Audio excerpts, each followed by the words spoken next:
NHL picks for Monday, November 17th, and we are live here on WagerTalk TV. It's puck time. Andrew and Carmine with you guys to break down a handful of games, play of the day, same game parlay, all kinds of good stuff. And guys, because it is just the two of us, we will take some questions from the chat as well. Could be just hockey questions, could be betting related questions. We want to chat with you guys today. So good morning to all of you guys in here live with us. Hope you all had a great weekend. And Carm, let's make some money here tonight on a Monday night here. A handful of games, a couple of decent matchups to say. And, you know, we're always happy on slates like this on a Monday night to get more than a few games. That's what we have here tonight. We got some early start games, a West Coast game, a lot of good stuff going on here today, Carm. So look forward to your pod play and my same game parlay. I'll tell you, these segments are going well for us right now. We're cashing tickets. You're building the bankroll and showing people how it's done. So let's keep it going, Carm, and let's start this week off on a great note, man. How are you? I'm good, man. Quiet weekend. I passed an NHL yesterday. I just didn't like the card. The only one I slightly leaned to, and I was talking about it on End Zone Live, if anyone was watching, was the Detroit Red Wings. I thought coming off a loss to the Sabres in which they blew that lead. Going into New York, I just felt like it's one of the most unlikeliest things. You lose at home against a bad team, and then you go on the road and you beat a semi-good team in the Rangers who struggle sometimes to score goals at home, and they get it done. They win like 2-1. And Andrew, the brawl at the end of the game was the best. Jonathan Quick, a little upset that one of the players from Detroit puts the puck into the empty net right after the final whistle goes, and he comes off the bench. Come on, man! Like, what difference does it make? You know what I mean? I remember the Leafs getting mad at Ottawa where the slap shot into the empty net. It's listen, you don't want to get scored on with an empty net. Have the lead. Have the lead. You don't have to worry about it. But Carm, it wasn't even close, though, man. It wasn't even like the buzzer went, and you could have done like 3 Mississippis, and then the guy shot the puck in the net. It wasn't even close. You know what? People are getting soft nowadays, Andrew, with this stuff. I understand the competitiveness, but this is one time it didn't deserve it. But you got a 10-minute because it happened after, and I think that comes with. It might actually come with a suspension because I believe that if you got a 10-minute misconduct when there is no time left on the clock at the end of a game, that they assess you a 1-game suspension. So we'll see if that actually happens or not, because there was 2 players, one from each team, that ended up with the 10-minute misconduct. But with that said, the only plays I had yesterday were in the NFL, 3-1 in the NFL, including a 5% outright winner with the dog, the Denver Broncos. When I saw that spread, I just said I am on the Broncos. There's no way the chefs, or the Chiefs, as some people call them, are going in there unless they have the officiating crew, their own officiating crew with them. They got the job done. 3-1. NFL makes profit once again for my clients, so I'm pretty happy about that. And then Circa, a 5-0 weekend in Circa. So let's go. Pumped about that. 5-0 weekend with Circa, so I'm pretty happy about that one.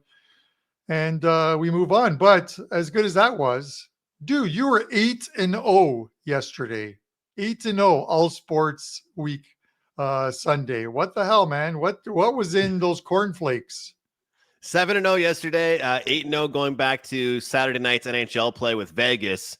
5-0 in the Grey Cup. CFL, guys, don't sleep on the CFL. I keep telling you guys, if you don't want to watch it, I'm not going to make you watch it, but it is a profitable league to bet on, and that was really exciting. So 5-0 in the Grey Cup. Look, it's not really something where you want to go that high volume with a big game like that, but I didn't have any 4 or 5% plays, Carm. I kind of spread it around. First half full game, 2%, 3%, and I had a player prop as well. So gotta love that. A little bit of sprinkles. And I had the Red Wings yesterday. Had the Red Wings, and I had the first period over in the Vegas game. So gotta love that. But you know what the shitty part is, Carm? And we always talk about both things before we get into today's games. is that I loved two plays on Saturday night. Vegas team total and Montreal team total.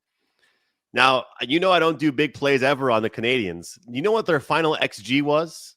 6.63 XG. They finished with 2 goals, man.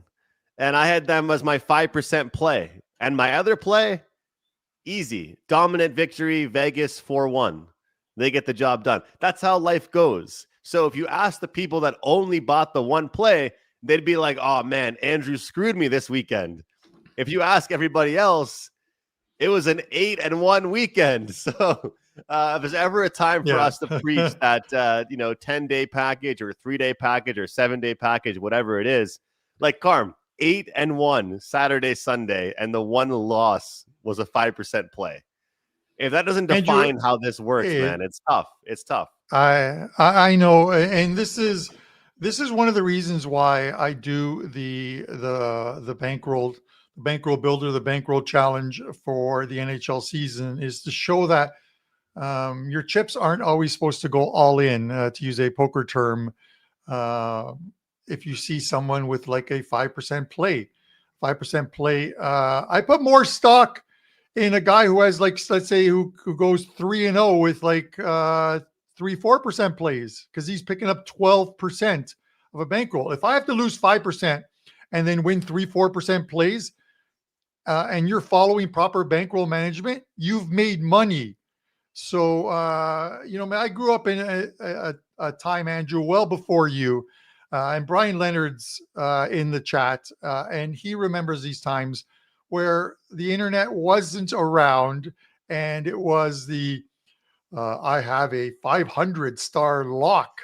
It can't lose. And people are like, oh my God, you just fooled by this stuff. And then when it loses, they call you and they're like, listen, man, I'm going to give you half off my 1,000-star play because it lost, or we want to get you back on board. It's just, back then it was shell games. Listen, you have to, if you're in this for pure entertainment, then you know what?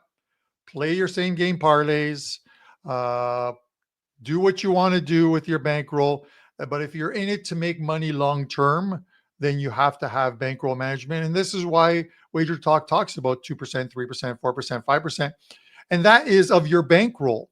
Everyone's unit size is different as far as what their bankroll is and what they'll end up putting on a play is. So with that said, that's the one point I want to make on it. I always reflect back to one day, I think it was last year, the year before, I went 6-0 in the Premier League EPL, Saturday morning soccer, all 4% plays. I won 24% and I lost a 5% play. So I made 19% on the day, and some guy on Twitter just ripped me saying I'm a stooge and this and that. Well, he called me a bunch of names I've heard before. You know what I mean? Me and my buddies, we call ourselves everything, but 6-1, 19 units gain, and it's just, and you're scum of the earth. But with that said, one more thing I want to address, Andrew, before we get into this first game. We're going to do Carolina and Boston. We're going to do the LA Kings, Washington. We're going to do Utah and Anaheim, same game parlay, and a pod.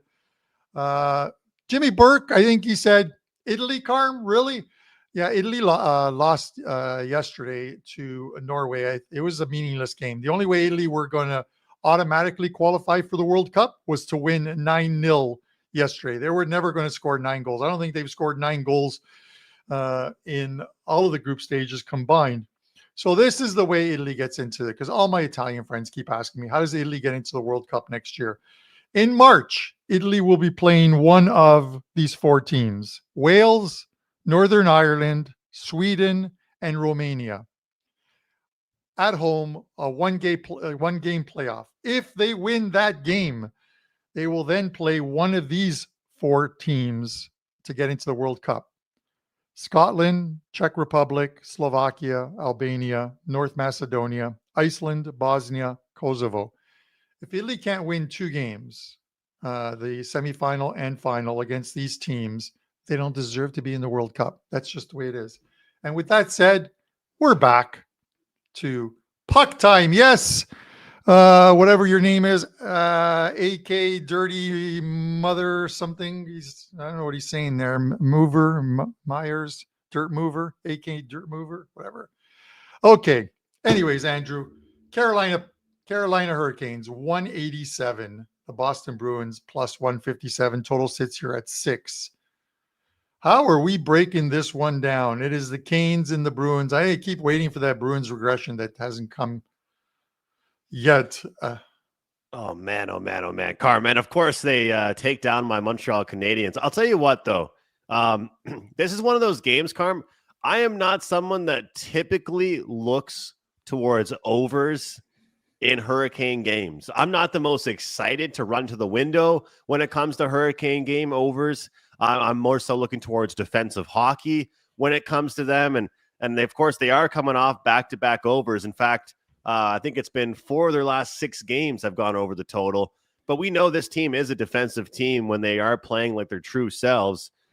But exactly, you know, Hal says it best. Everyone's been taking down the Montreal Canadiens these days.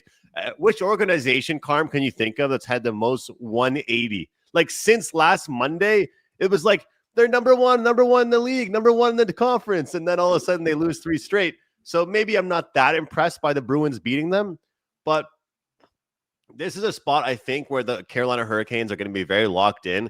And if you want to look towards like defensive metrics, and if we want to use some of the kind of the expected goals analytics and stuff like that we like to look towards here, Carm, this is a Boston Bruins team that's given up a ton of chances.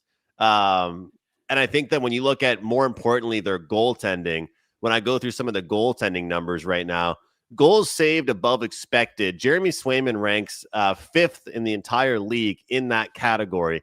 Now, you need to have really quality goal scoring chances in order to be able to get goals on this Bruins team right now. And unfortunately for the Montreal Canadiens in Saturday night, Carm, it was too much perimeter.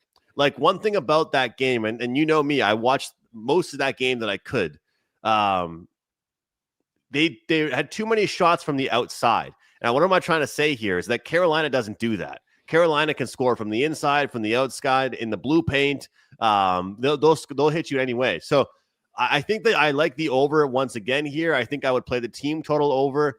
But I think more importantly, this is one of those spots here where you can find some spots to look towards player props on the Carolina Hurricanes. This is, I think, if you like that team total, you can get it at minus 115. But I think when you look at some of these player props, that's where I'd go. If you're talking about a guy like Jackson Blake, you know, he's a good parlay guy. He didn't end up making the cut for me on my same game parlay, but Jackson Blake over on his, you can get him 2+ minus 185 or 3+ at plus 160. I like Shane Gostisbehere minus 125 over 1.5 shots on goal. That's a pretty good one. And Andrei Svechnikov over 2.5 shots on goal minus 125. Carm, a lot of people might not realize this, but when it comes to shots on goal, this Boston Bruins team right now, they are ranking, where are they? They're coming in at 29th in the league in shots on goal allowed. So I think we're going to see some goals in this one from both teams. But I do like Carolina, but I think this is a time where you look towards some shots on goal props, some player props.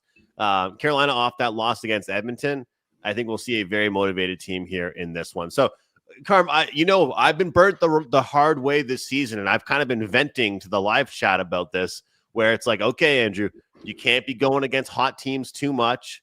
I've done a pretty good job about picking a spot when the bad teams are going to do well. You should have seen this guy on Twitter. He was tweeting at me all day long when I tweeted out my free play of the day Saturday was Vegas. They're like, dude, Vegas lost 5 in a row. How are they going to win? So I don't necessarily want to go against the Boston Bruins, but I do think this is a game that can give up some goals.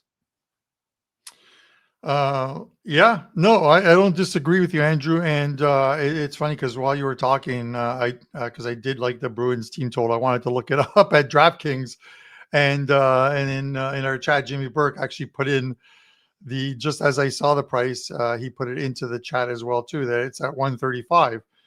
You would think, with the Bruins, and you look at least through 20 games of the season, where 25% of the season pretty much done for the Bruins. and in the NHL, you start looking for some trends that are positive, like there are EV picks when you factor in the juice that are making money for you. And the Bruins team total is one of them. The Bruins this year in 20 games have gone over their team total in 15 of them. They're 15-5 to their team total. At home, they've gone over the number, over their team total in 9 of 11 games, 9-2 at home. So, and I'm always an advocate of if you're going to play it and it loses, play it again. And if you lose again, you're off of it. Don't give up just because it didn't hit the one time you played it. Profitable trends are just that profitable, but at some point you get priced out vig wise. 135 is the right price here. If this goes to 145, I would not play it. That 10 cents makes all the difference when you're recalculating profit.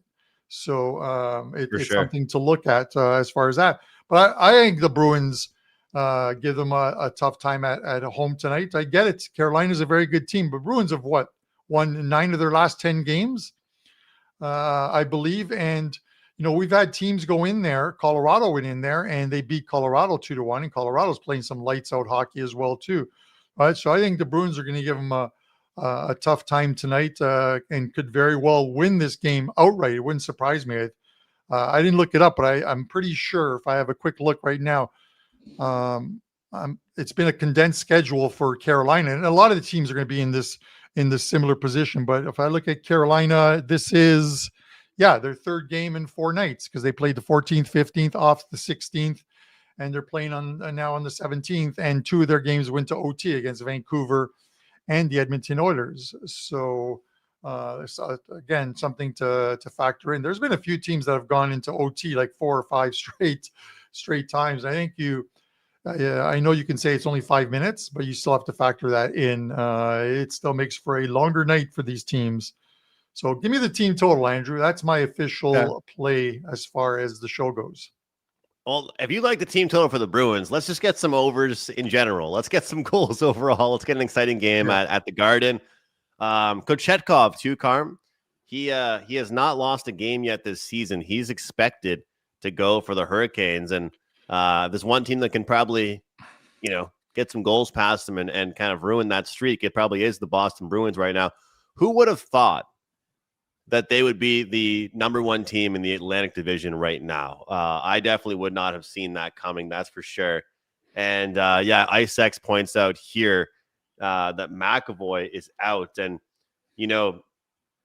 that injury, like Carm, usually if a player takes a puck to somewhere in the body or even to the face, like they can come back the next day. Well, McAvoy, like he took a puck like right to like you literally saw his teeth like in the slow-mo. You could see like multiple teeth just like spitting out of his mouth, and like I don't know if it's his jaw or what's going on here, but the updated injuries for this Bruins team: Middlestat, McAvoy, Arvidsson, those are 3 key ones, and Lindholm as well. So we'll see, but they're playing so well at home right now. It's hard to argue. So maybe the McAvoy one helped my over 6.5. We'll see offense for both teams. But don't you know what today is, Andrew? It's Pasta Monday. It's Pasta Monday. Okay. It's Pasta Monday. So let's go. Pasta David with the natural hat trick. All right. That gets my team total over, and it gets you on your way. It's Pasta Monday.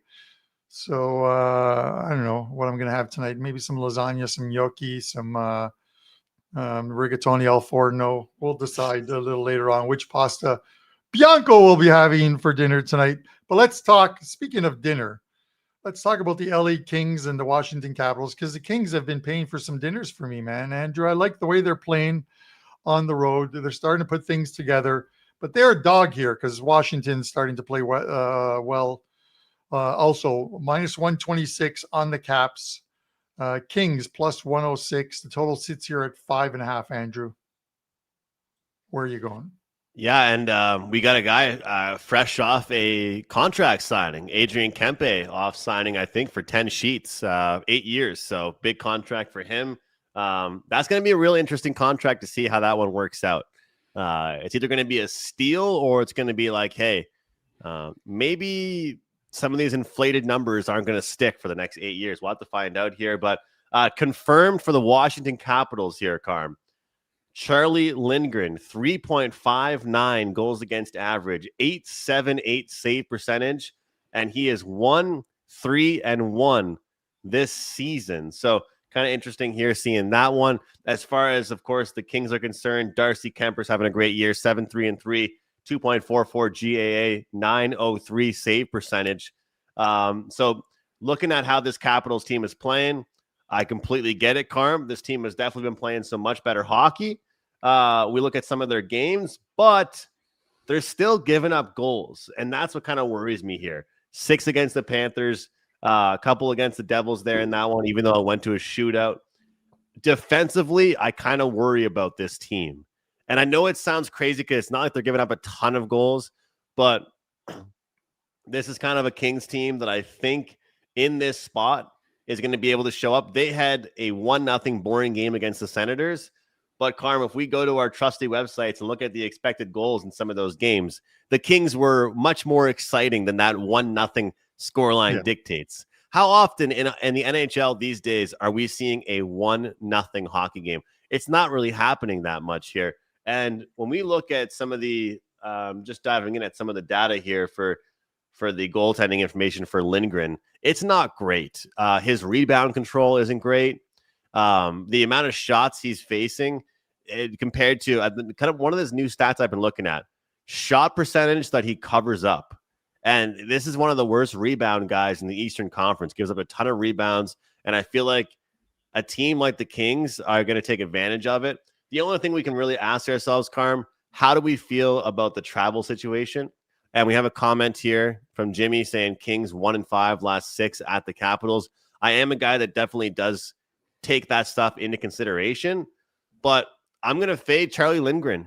I'm going to fade Lindgren here. I mean, if it's right now, this Capitals team is a different team when Logan Thompson is in between the pipes. And if it's not Logan Thompson, I don't want anything to do with the Washington Capitals. So looking at this Kings team, the only thing I could really think about is this a flat spot for the Kings after they've had a pretty good road trip so far? Is this a spot that it could be flat? We'll have to find out. But I think we see goals, maybe a first period over, Carm, coming off kind of a boring game for the Kings, but probably deserve to have more action in this Capitals team as well, coming off some frustrating outings. Maybe a first period over 1.5, something like that. But I do lean towards the Kings side. I do. Yeah, same here. I'm willing, Andrew. You look at the dichotomy of the LA Kings home and away, and road is where they're picking up all their points. They've played 13 games on the road, and only once have they lost in regulation. 3 OT losses, 9 wins, and they've beaten some very good teams. So does that mean that they go into Washington and win tonight? It doesn't, but they have that pedigree that they're showing. We can win on the road. We can play a defensive game. We can score goals if we need to score goals to win them. And you know, I mean, like Washington's playing a little bit better. You got to give them that. Battling back, and the game with New Jersey goes to overtime. They lose it in the shootout, which oddly enough, I'm going to get to that shootout in a second. But you still have to start winning games before I want to put more money on you, or it's just, or else it's just throwing good money after bad. So with that said, I'm going to take the plus money here. I'll take the Kings at plus 106 and see where we are at the end of the night with that one. But you look at to talk about OT games. I had 3 plays on Saturday for clients. All 3 games went to a shootout. Andrew, all 3 games go to a shootout. I win 2 out of 3, but it just goes to show you that's your night is basically hinging on a skills competition. I could have gone 3-0. I could have well gone 0-3. I lucked out on the one of the 2 possible results that made me money. Obviously, 2-1 makes you money, and 3-0 makes you money. But it's just, you hate to see it. And Washington was the only game that I lost in the shootout. So with that said, I'm not a big fan of the shootouts, Andrew, but you can't keep playing OT until the guys collapse on the ice. I did see Brian Leonard in the chat, so I do want to mention before we get into our third game, Brian has a 5% play up over at WagerTalk in the NHL tonight. So you can get that wt.buzz/BL. I don't know what it is, but I wish him the best of luck, unless he's up against the only play I have listed tonight, Andrew. Then I'll fake wish him luck. So with that said, let's get to another team showing a little bit of regression of late. And I thought it was going to come sooner rather than later. The Anaheim Ducks, now 3 in a row that they've lost.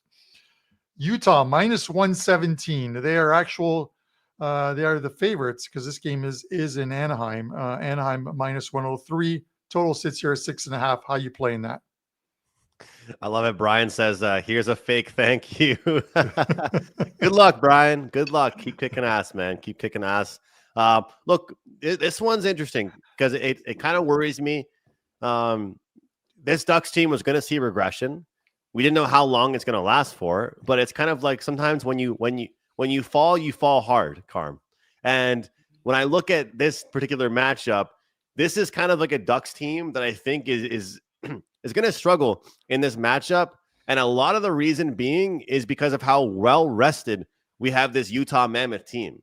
When you look at both teams, even in this situation, you've got probably both teams that are, one team is coming off a game that was on Friday, and one team's coming off a game that was on Saturday, but they didn't have much action in that game against the Wild. The Ducks were shut out. They were suffocated. They didn't give up anything.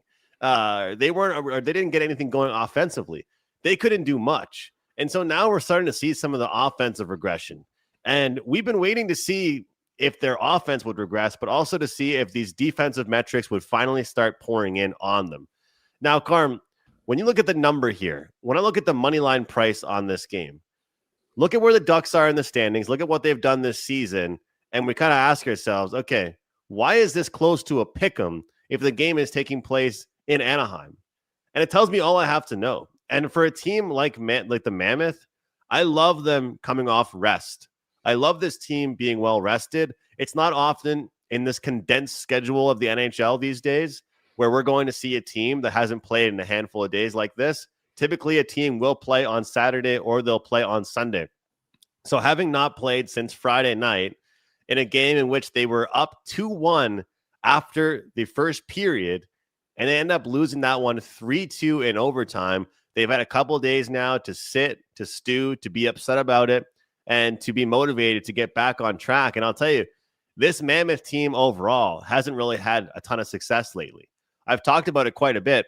In their last 6 games, the only 2 teams that they've beat, well, I guess only 2 games they've won, were both against the Buffalo Sabres. They need to start beating other teams. They need to start putting goals up on other teams besides the Buffalo Sabres here, Carm. And I think this is a good spot for them to do so. I do lean towards the Mammoth in this one. And I'll tell you what, when we talk about goaltenders, like, you can ride a hot goaltender all you want, but when it comes down to it, expected goals against and goals saved above expected, Lucas Dostal is one of the best in the league for the Anaheim Ducks. He ranks number 1 in expected goals against at 48.88. He has saved this Ducks team time and time again, Carm. If this team keeps playing so poorly defensively, they're going to give up chances. So my question back to you is this. Am I reading too much into the rest for the Mammoth? And if not, when you look at rest these days in the NHL, Carm, how does that affect how you feel about a team? Because sometimes I like to say that lack of rest leads towards overs. So I guess the other way around would lead towards unders if they're well rested. And that would be the Mammoth being well rested here in this one. But what do you think about the totals here? And just really quick, Jimmy says, I don't lay juice with bad teams, Andrew. Jimmy, ask yourselves, are the books stupid? Are they dumb? why are they minus 115 then if they're so bad? The books are not stupid. And I've learned to respect opening numbers and respect what the books have to say, Carm, because anytime we say, what the hell are the books thinking with this number? Typically, the books usually have a number right. But what do you think about the rest here? They haven't played since Friday. I'm not worried about the rest at all. I don't think it's one of those rest and rust kind of things. I think the rest takes on a little more importance mid-season or when that grind starts from the 60 game mark and on. It's what I'm interested to see, and I'm going to watch this game, but I'm not going to have a play on it. I'm just going to tell you what my lean here is. And my lean is the under. I want to see how the Ducks play tonight because this is really, you look at the Ducks from the last few years and nothing has been as expected of this team. And they get rid of Zegras. They bring in Joel Quenneville as a coach. He's done a fantastic job for them. They got off to a phenomenal start, winning a bunch of games and playing some very exciting hockey with a lot of speed. This is probably now, with a 3-game losing streak, the first adversity that this team has faced on the season. So we get it losing 1, we get it losing 2, 3. You start to worry that if you lose a fourth, you're into a full-fledged losing streak. 3, I'm never worried about. It's the 4th game, so I just want to see how they respond tonight. And responding doesn't mean they need to go out there and win a game 5-4 or 5-3. Responding means they need to put in a good defensive effort, score enough goals to win the game, and put on a good performance. But as you mentioned with Dostal, and I like Vejmelka as well too as the goalies, I think this is one of those close games that maybe finishes 3-2, maybe 4-2, and stays under the total. So that's where I'm leaning here at 6.5, taking the 6.5, laying a little bit of vig, and taking the under in this one. I like it. I do, and I think that kind of goes with what I was saying with teams that are fatigued. I usually like looking towards the over, but well rested, I like to look towards the under. It's a sharp spot here, and the Ducks are going to be dialed in. They're going to want to play well, play smart, play well at home. And I think that a lot of people can misunderstand that this Mammoth team is going to be so desperate that they're maybe going to be more calculated, I'd say. Like, all jokes aside about the Buffalo Sabres, Carm, this team needs to beat other teams besides the Buffalo Sabres. This team is going to come out hungry, but they're going to come out calculated, I think, which leads us towards the under. So hopefully we can cash a ticket on this one. How about 3-2 Utah? 3-2 Utah is fine with me. That works well. If it's okay with you, 3-2 Utah. It's a late night game. I don't know about you, though, with the late night games. It's like when you're watching an under in the late night game, it's so much harder to watch. Like, I almost prefer not to watch it if I have the under in the late night game. Yeah. If I have an over, I can stay up for it. But if I have the under, it's like I'll check my phone. I don't need to watch the under.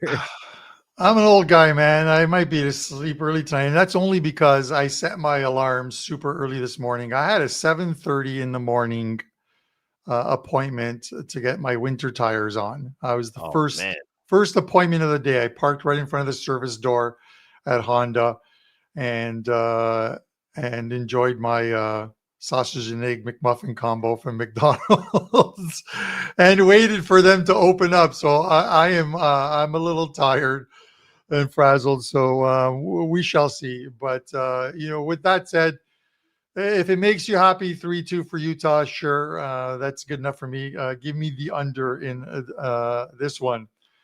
Now, with that said, Andrew, should we go to?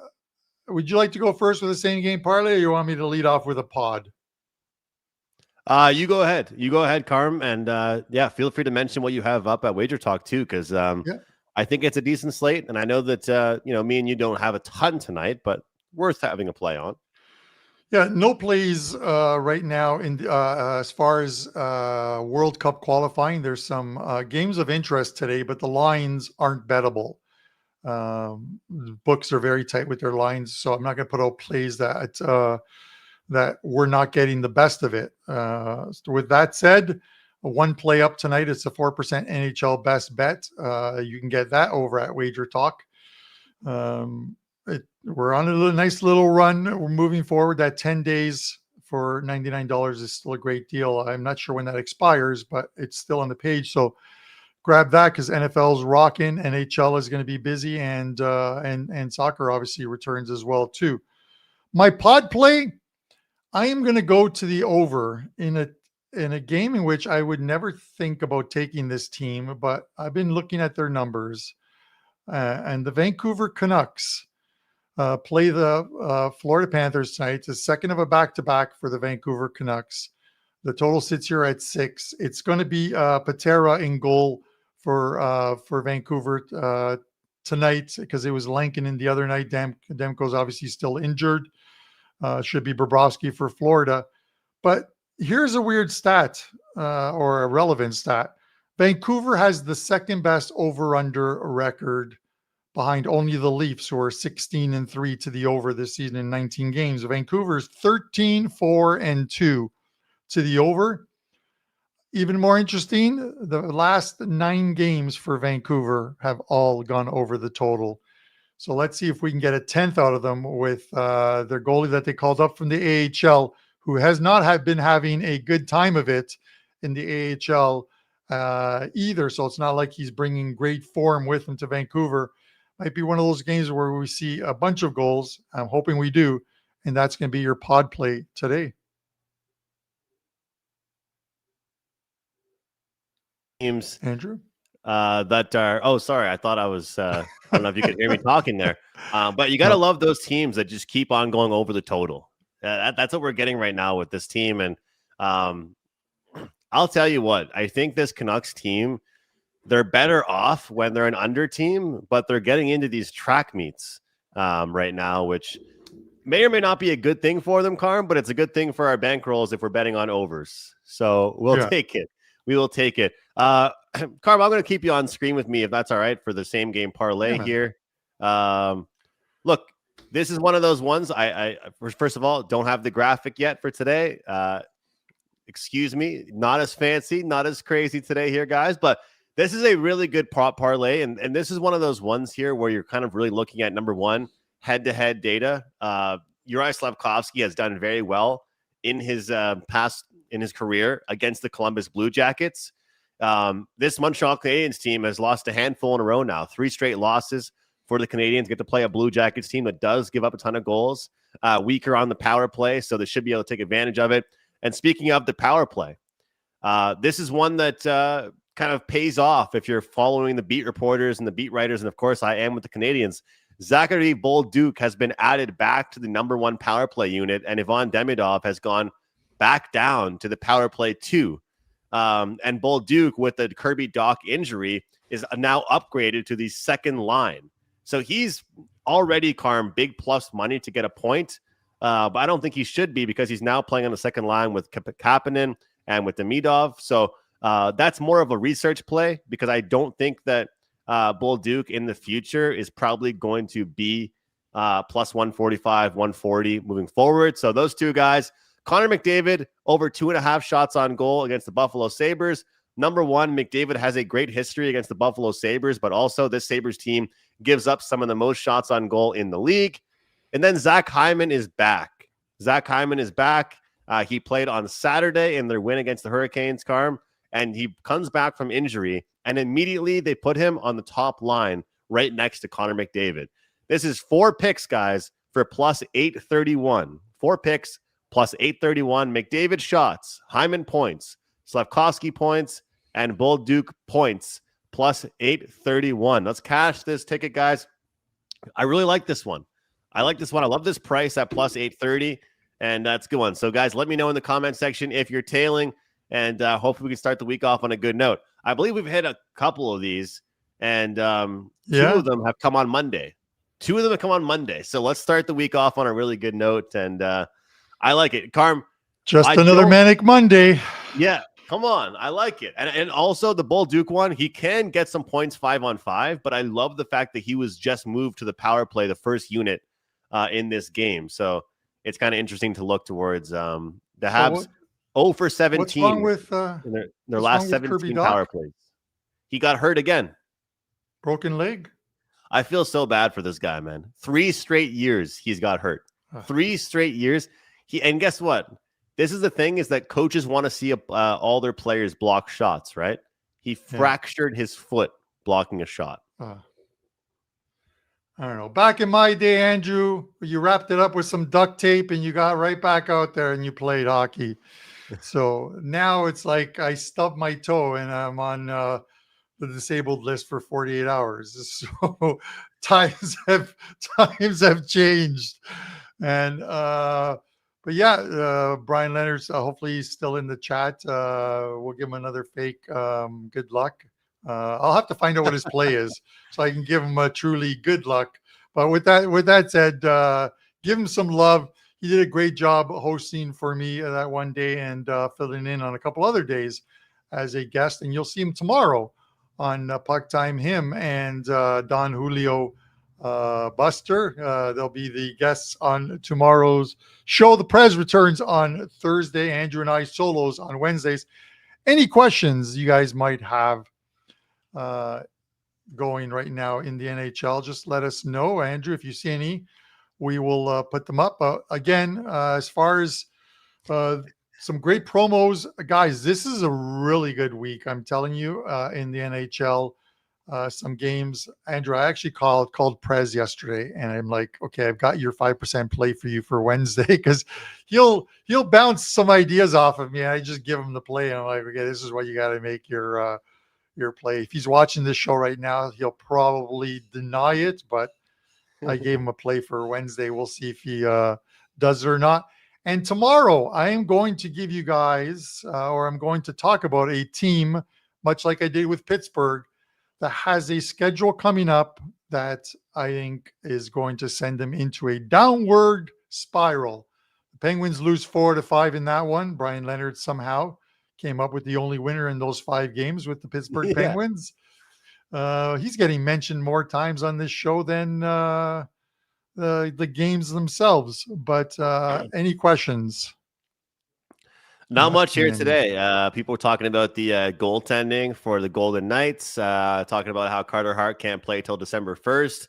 Yeah, Aiden Hill on the injured. What's the other goalie's name? I can't remember his name. It's something like Blom. What's his name, Carm?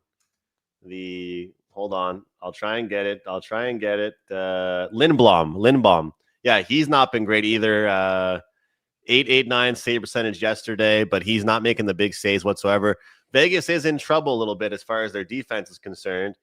But I will say this. If you look at the Golden Knights and their schedule that they've faced a little bit recently, they haven't been playing the easiest teams by any means. Like, they played the Lightning, they played the Panthers. The Panthers are still a good team here, guys. They played the Avalanche. You know, they're still playing a pretty good schedule. So we'll see what ends up happening, because this Knights team has the Blackhawks, they have the Sharks, they have the Flyers, they have the Jackets, they have some teams coming up. So, Carm, we talk about forecasting. Maybe it could be a forecast for some wins coming up for the Vegas Golden Knights moving forward. So, not much else, man, here in the live chat. I'll just say this, guys. One best bet for me in the NHL. We'll see if I add more. One best bet for me. It's an 8-0 all sports run. We are on a 6-1 NHL run. So we'll try and keep things going, man. That's what it is. It's the ebbs and flows, the ups and downs. We're trusting the process, and I'm feeling pretty good here today, guys. And for those of you guys that are with me long term, if you are not someone that is going to say, oh, he lost his 5% on Saturday, so he had a bad weekend, that was the only loss of the weekend. 8-1 across all sports on this weekend. So also we got a 21-8 NFL prop run. I got one best bet player prop for tonight in the NFL. So, Carm, that's about it. We still have time for the 10 days for less than $10 deal. So if anybody interested in that, you want to get on board with Carmine, you want to get on board with myself, 10 days, that's the way to do it. I don't want you guys buying my singular plays, get on for 10 days, and that's the way to go. So that way you're not just banking on one bet. You know how people get, Carm, just the one bet. It's dangerous. Yeah, no, one day you can't. If you made all your judgments based on one day, it's a marathon, not a sprint, but at least 10 days gives you a good sample size of games, because someone over 10 days is probably going to put out about 20 plays, 20 to 25 plays. And that's at 2.5 to 3, plays a day. So it is a good sample size across the different sports. And then you can sort of go from there. But with that said, the only thing I have remaining, like I said, only the one play in the NHL. I did mention to you guys last week, and some of you already took advantage of it. It's on my page, but I believe it expires at midnight tomorrow. I'll check with Melissa in our office. She's solo today, so if you're sending her emails, understand that there's a bit of a delay. She is swamped with work, but I have the Cup to Cup special, NHL, right through to the Stanley Cup Finals. And then as soon as that's over, it is the World Cup. And I'm looking forward to that. Going to travel through some locations in the U.S. If I'm hitting your area, I will let you know. And of course, some games here in Toronto as well, too. So looking forward to it. You can get all of those as part of one package over at WagerTalk on my page. That's it, guys. For myself, Andrew McInnis, this is Puck Time. We will be back tomorrow, 11 a.m. Don Buster, Brian Leonard, and our fearless producer, Dan Alexander, who is out celebrating his Philadelphia Eagles victory from against the Detroit Lions, where they got a suspect pass interference call. But we'll talk about that another day. All right, guys. Thanks for watching. We'll see you guys next time right here on Puck Time.